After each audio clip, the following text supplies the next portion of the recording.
Mmene inu maonera nthawi imeneyoyo amaoneka kuti anali pa pressure ina iliyonse yonena kuti apite kumaliro kapena inali decision yoti kuti ino mwina anthu ena akuchita kuwakakamiza kuti ino ayi kumaliro kumpofunika mupitebe.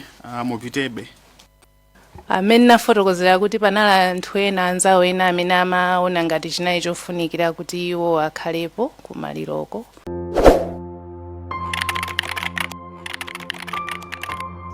Nyasa blog.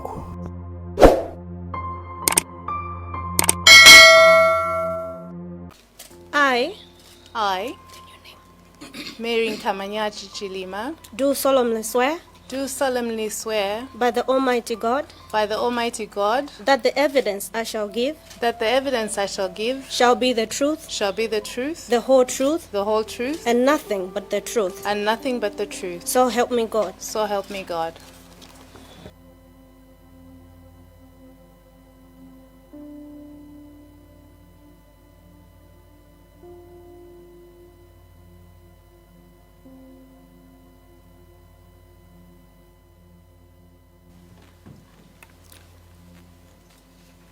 Thank you very much for your cooperation. You are free to give your testimony. We noticed that you have prepared your presentation. We have received copies. It is up to you to read through the report or to talk it through. After you have made your presentation, members might want to seek further clarification. So I'll open the floor to the members then. But for the time being, the floor is yours. You may proceed. Thank you very much, Honorable Chair, and all the honorables present. Good afternoon. On the 12th of June 2026, I, Mary Nkamanyachi Chilima, received a summons to appear before the ad hoc committee on the Chikangawa plane crash inquiry, where I'm expected to testify on the chronology of events from the time the late Vice President returned from South Korea until his travel on 10th June, including communications, travel preparations, and interactions departure. May I seek your indulgence, Chair, to go a bit further than 10th of June as per the summons? You may proceed. Thank you. Here is my submission. We departed the Republic of Korea on the 6th of June 2024, and we spent a night in Dubai. The next morning we left Dubai on 7th of June 2024 for South Africa. Upon arrival in South Africa, I collected our daughter from school to join us in the hotel where we were staying, and that evening we sat down to dinner together in the hotel restaurant. During dinner, Dr. Chilima got a message that was clearly bad news. I asked what had happened, and he said that his friend, Mr. Raf Kasambara SC, had died. We were all in shock. I recall he tried to call Mrs. Maggie Kasambara, but she wasn't picking up, understandably so. At the time, two of his good friends, Mr. Tutu Kachingwesisia and Mr. Moses Ntakoma, were waiting for him to finish dinner for a chat. After the message, he excused himself to meet his friends and to try to get more details of the sudden death. By the end of the night, we had learned that Mr. Kasambara had died in Lilongwe and that he would be brought to Blantyre, upon which further programs would be advised. During the 8th of June, Dr. Chilima continued to engage the Kasambara family on the planned way forward. In the meantime, we had planned to spend the Saturday visiting the sick and buying a few personal items. As planned, we went to see Honorable Lucius Banda in hospital. We saw Mr. Nkondula Uka and the family of Right Honorable Kumbo Kachale, who had a child in the hospital. Thereafter, Dr. Chilima had meetings with various friends and colleagues, which went on for the rest of the day and well into the evening.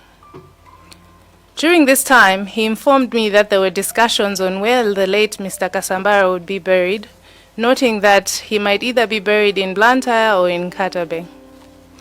Later that evening, Dr. Chilima informed me that the burial would take place in Katabe. He then informed me that depending on which day the burial would occur, he might not be able to attend as the President was going on an official trip. We discussed and agreed that I would go in his place should he be unable to do so. He was grateful because he knew that I had a PhD proposal resubmission due on the 11th of June at 2 p.m. He informed me that he would instruct his office to make the appropriate arrangements for my travel to Nkatabe for the burial ceremony on the confirmed date. On the morning of the 9th, as we were returning to Malawi, he informed me that there had been a change of plan and that Mr. Kasambara would be flown to Nkatabe that afternoon. He further informed me that it would no longer be necessary for me to go to the burial ceremony in Nkatabe, as we would meet Mrs. Maggie Kasambara and the family at the Chileka airport and offer our condolences there. Seeing how tired we all were, this seemed to be the most feasible plan. He said we would later plan a trip to Blantyre to condole them properly upon their return from Nkatabe, and I agreed. We landed at Chileka airport, possibly around 2:30 p.m., expecting to find the funeral entourage already there, but unfortunately, they were late. We were assured that they were on their way, but sadly, the call to reboard the plane to Lilongwe came before they arrived. Dr. Chilima noted that the plane had to proceed to Nairobi, and we could not ask them to delay just for our programs, as that would have been selfish of us. I later learned that they missed us by less than 10 minutes. He informed me that he would advise me on the way forward, since we had been unable to meet and offer our condolences to the Kasambara family in Blantyre as planned. Upon arrival in Lilongwe, he went straight into various meetings, and I in turn proceeded to work on my proposal submission. At some point, he informed me that some of his lawyer friends had stated that Dr. Kasambara needed to be buried in person. Dr. Chilima was upset by this comment because he felt like it was unfair to expect him to attend under the circumstances. He expressed frustration at the expectation for him to attend the funeral in Nkatabe as well as the presidential send-off in Lilongwe. I was therefore surprised when later he informed me that he would go to the funeral. I asked how, and he said that the presidential program had changed from a 1 p.m. departure to a 5 p.m. departure, making it more feasible for him to attend both. He explained that we would depart by plane at 9 a.m. the next morning and arrive in Zuzu by 10 a.m., then plan to be at the funeral latest by 11 a.m. The plan was to return to the airport by 2 p.m. or 2:30 p.m. in order to make sure that we return to Lilongwe by 3:30 p.m., in ample time to see the president off. He then proceeded to bed, and I continued working until around 2 a.m. After about 3 hours of rest, I continued to work on my submission in the morning, while he went to church around 5:45 a.m. Upon his return from Holy Mass, he asked how I was progressing with my submission, and I told him I still had a lot of reading and writing to do. I then asked whether it was possible for me to stay to continue working on my submission. He agreed and urged me to ensure that I met the deadline as required. I continued working while he went to the gym between 7 and 8 a.m. Later, we said our usual goodbyes and he left. I got a text from him around 9 in the morning telling me that he had boarded, and I responded by wishing him a safe trip Mwambwe. I continued working, and at around 10:30 a.m., I texted him to check if he had arrived, but he did not respond, which was strange, because he would normally tell me when he landed. Since he was attending a public event, I took a break to watch the funeral online, hoping I would see him, but I did not. I continued working on my submission. However, in between sessions, I would check my phone, but there was still nothing. In the afternoon, around 1:30, I tried to contact him again, but there was nothing. There was no response. I assumed that he was driving back to Nzuzu Airport for Lilongwe. I anticipated that he would be landing in Lilongwe around 3 to 3:30 p.m. and would call me back when free. Around 3 p.m., I heard the voice of Mrs. Grace Varela calling me from downstairs. I told her I was coming down, but she said she was coming up to where I was, which I found to be very strange because I was in our private quarters. And immediately when she said that, I rushed to her. When I saw her face, I knew that something was wrong, and I asked her what it was, and she informed me that the plane was missing.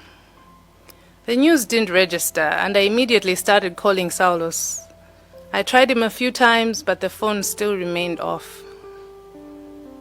I asked her what time he had left the funeral, because at that moment my understanding was that the plane went missing on its way back to Lilongwe. The idea that it had been missing since morning didn't even occur to me. It was simply not plausible. When I was informed that the plane went missing on the way to Mzuzu, I just didn't understand why no one had informed me for over 5 hours.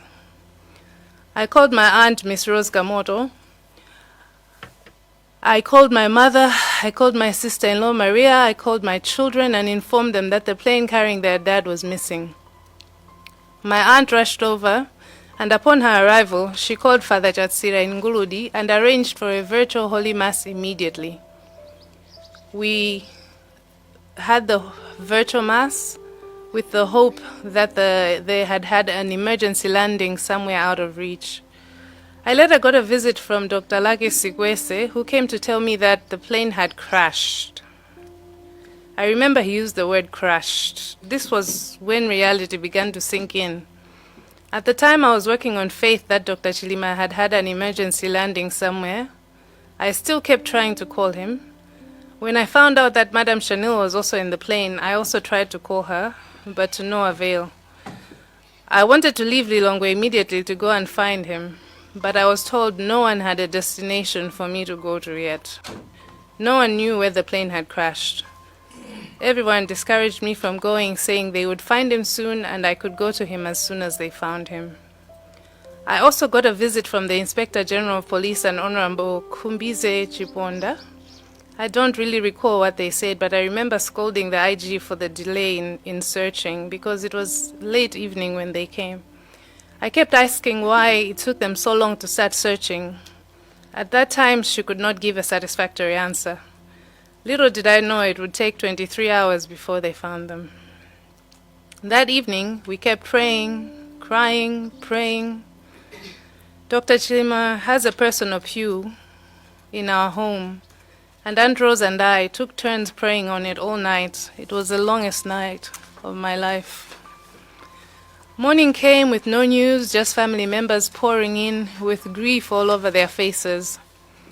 We kept speaking hope and life into the situation. I tried again to leave to join the search, and someone said I had to be in Lilongwe for when our children arrived. Around 11 a.m., I started getting condolence messages from various people. And I would ask them if they had heard something, and they started backtracking and apologizing. Others didn't even respond. I then started to check social media to see if the plane had been found, and on one of the pages, I saw a picture of the plane. I rushed outside to the second in charge of the Vice President's security, Miss Gloria Ntukule, and asked her if the picture was real. And she said she was on the phone with Mr. Limbigani Banda and would respond shortly. As I was anxiously waiting, another picture came on my phone with the aircraft number on it. I showed her the second photo, and as she was about to say something, I heard Mrs. Varela say her husband, Mr. Joshua Varela, said, "We have lost everybody." The world went black. The world is still black. I'm told I became hysterical, and at some point, I must have calmed down enough to remember to call my children before they saw it on social media like I did. I went upstairs to find a quiet place and steeled myself to have the most painful conversation in my life. I informed both children that their father had died in a plane crash just before they too boarded planes to come home. As I was talking to the children, someone came in to say I had to go and sit downstairs because the First Lady was coming and she had to find me seated. I refused. When I went downstairs, I found the house completely full of women, already dressed in black, ministers and others whom I did not know, and the First Lady was also there. Some were taking photos. It was chaotic, uncomfortable, and confusing. After that, we kept getting groups of different people. At some point, 40 clergy from different churches came at once, and I remember one said, "Mulungu sala kuitsa, koma ababoka wala kuitsa."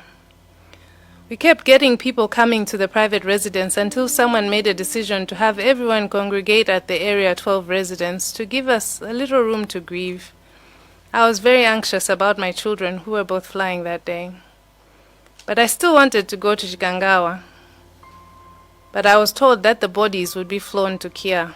And when I said I wanted to go to Kia, I was told no, because the president wasn't going to be at Kia. Later in the evening, we were rushed to leave because we were told that the former president was going to go to the airport after all, and we had to rush to arrive before him. We arrived at Kia. I remember seeing the big helicopters and thinking, where were they yesterday? After the planes landed, I saw body bags being moved into different medical vehicles. I was told to drive behind the car carrying Saulos, but I refused and I insisted on going with him in the ambulance that took him to the mortuary. He was in a white bag in the back. I couldn't accept that this bag I was looking at was my Saulos. I really don't remember much after that. Since he had left on the morning of Monday, 10th June, I was only allowed to see him on Thursday, the 13th of June, around 7 a.m. at the mortuary. I was told to prepare myself because he was hurt. I went in not knowing what to expect, but I had to be strong for my children, and we were grateful that we were finally able to see him again. That morning, he was supposed to have his final Mass at St. Patrick's Parish at a set time, but Mass was delayed by close to 2 hours due to the late arrival of the former president. This hurt because Saulos was never late for Mass. On the 15th, we left the Area 12 residence to go to Parliament for a public viewing ceremony, and on the 16th, we had the stadium funeral ceremony. I was still in a state of shock and confusion. We left Fonsipe, and as we were driving through the city, people were mourning and throwing flowers at the hearse. But after leaving Lilongwe, crowds were demanding that we stop, and eventually they started stoning the convoy. Several times we almost collided into each other on the high-speed convoy. We were clearly given inadequate protection, and in response, our personal protection team had to radio ahead to district police, urging them to help us along the way in providing additional security all the way to Nsipe. Unfortunately, due to the violence of the people along the way, the coffin was dented with stones. Our car windows, some of them had been shattered, and my children and I were traumatized beyond belief. I honestly thought that we too were going to die that day. Later I learned that some innocent souls died from this senseless violence. May their souls rest in peace. On 17th of June 2024, we committed our beloved Dr. Saulos Klaus Chilima to his final resting place in Nsipe. Such were the events between 6th and 17th of June 2024 to my best recollection. For the interest of time and in relation to my sermon's Honorable Chair, allow me to pause here. Thank you. May I request that we observe 1 minute silence, if we can all stand up.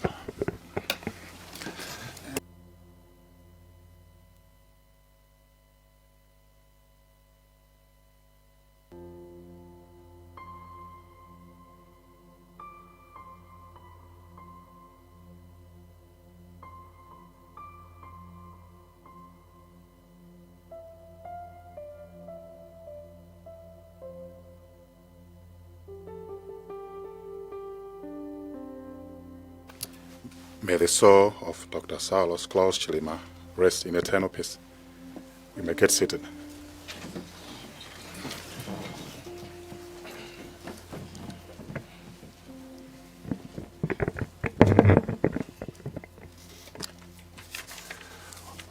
We appreciate your presentation, which is very touching and moving at the same time.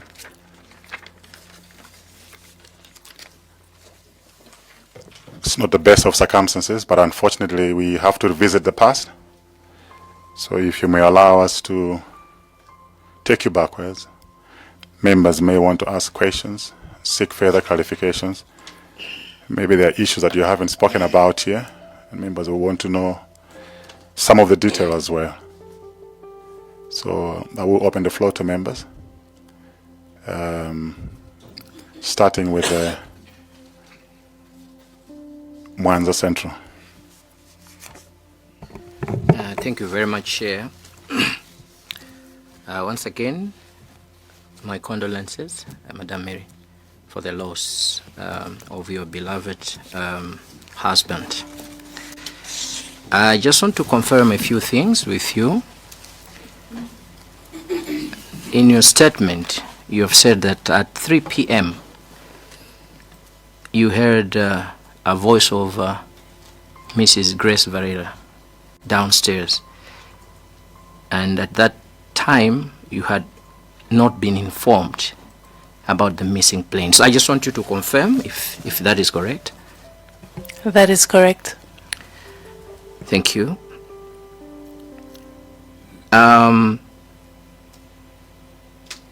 Mr. Sikwese came to you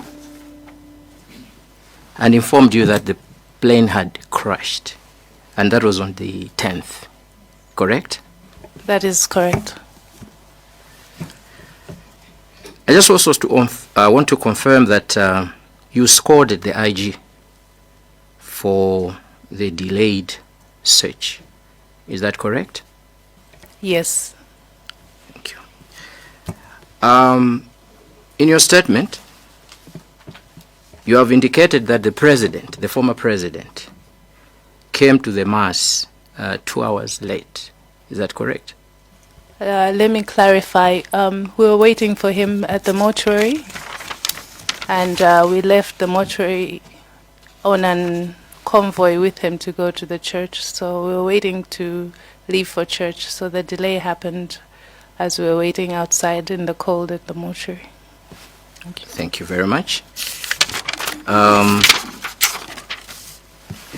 When were you officially informed about the identification of or the location of the plane that was missing? Please clarify. You mean from the officials from government? I'm still waiting. Thank you very much. Chair, that's all from me.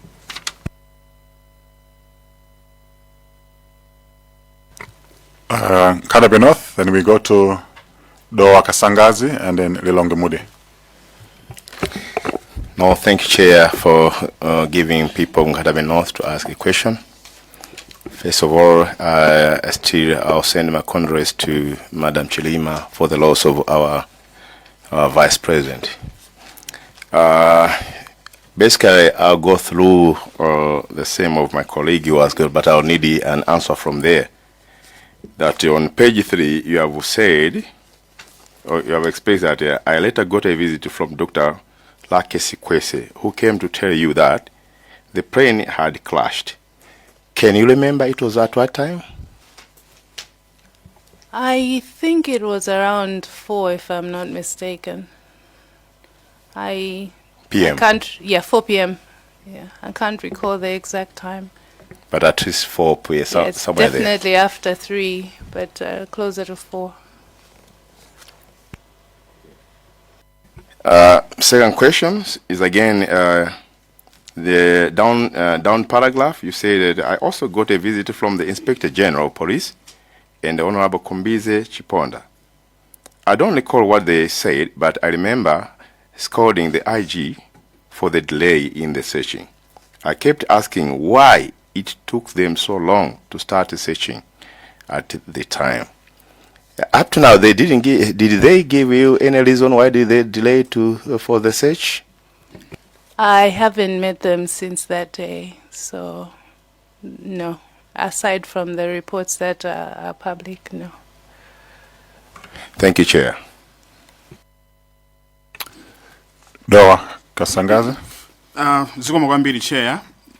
Poyambirira ndi joine inu Chair komanso azanga onse amene apereka uthenga opepesa kwa mayi Chilima nawonso anthu akudowa Kasangadzi constituency akupepesa kwambiri pa imfa imeneyi imene inadza munjira ya ngozi. Chair ndimati ndifotokoze kunena kuti kwa ine kuyamba kwanga ndale pali anthu angapo amene amandipanga inspire, ndipo Dr. Chilima anali mmodzi mwa iwo amene anandipanga inspire kuti mwina tiyambe nawo kuchita za ndale. Ndili ndi mafunso angapo amene ndikufuna kuti ndikupatseni. Funso loyambirira ndira kuti kodi inali nthawi yanji yomwe Dr. Chilima anatsimikiza zonena kuti apita iwo kumaliro lafu Kasambala ACC? Zikomo kwambiri. Ineyo anandiuza usiku chifukwa titachokera ku Blantyre mmene nanenera anali m'mamiting osiyanasiyana, nde amandiuza usiku ndithu. Zikomo. Mmene inu maonera nthawi imeneyoyo amaoneka kuti anali pa pressure ina iliyonse yonena kuti apite kumaliro kapena inali decision yoti anapanga voluntarily? Mwina mbutafotokoza kuti pressure yo ingakhale yotani? Amaoneka kuti mwina anthu ena akuchita kuwakakamiza kuti kumaliro kumpofunika mupitebe. Amene nafotokozera kuti panali anthu ena anzawo ena amene amaona ngati chinali chofunikira kuti iwo akhalepo kumaliroko, koma malingana ndi pa program a president opuma sizikanatheka. Nde kupatula zinthu ziwiri zimenezo sindikutha kuona pressure ina yomwe imachitika, koma ngati mwina anayankhula ndi anthu ena ine osadziwa kuti mwina anapanga pressurize kupyolera pamenepo sindingadziwe. Zikomo. Funso lina limene ndimafuna ndifunsepo ndilokhudzana ndi maganizo anu pa ngozi imeneyi. Sabata athayi tinali ndi asilikali aku airbase kuzomba. Pafupifupi wonse amene anaonekera ku komiti ino amanena kuti ndege imene inanyamula malemu ndi anthu enawo inali bwinobwino, panalibe mistake iliyonse, inali ndege yoti imayenerabe kumawuluka.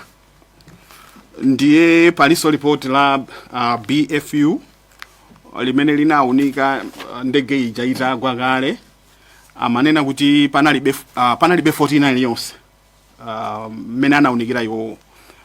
Chifukwa timava kunena kuti anayitenga zidutswa za ndegezo anazitenga ukaziunika bwinobwino, kenako anaona kuti iyayi panalibe china chilichonse chida china chilichonse chipangizo china chilichonse mu ndege muja chimene chimapanga malfunction pa nthawi ya ndege.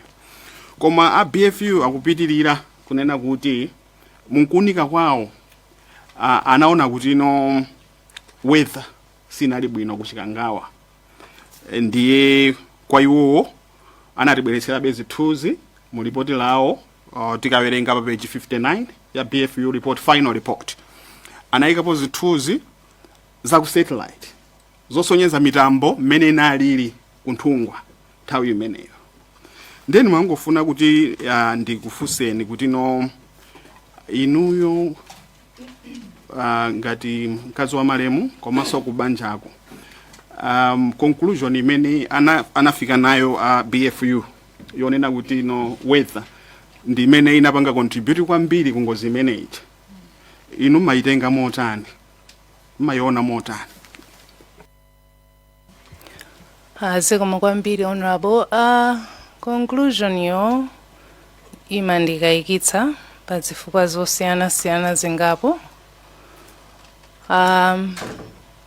Zina zomwe BFU report inanena zinali zokuti mwina mapilot amene amayendetsa ndegeyo amathamanga chifukwa choti mwambo umene kawayamba 10 koloko, koma mwambo umene kawayamba 11 koloko. Ndekuti assumption yawo yomwe anachita base kuti zomwe zimachitika mu ndege inali off by an hour, which in flying time is quite a big. Chifukwa ananena ngati kuti mwina mapilot anali under pressure nkaona zina ndi zina zimachitika. Mene ndinamvetserera report ya BFU panali ngati maganizo amenewo kuti mwina panali passengers giving pressure, but it was based on the wrong premise. Ndekungoyambira pamene popo komanso kuti ndinayi ndi ka list kamafunso nanenso kuti ndikanapereka kumapeto, koma lina linali lokuti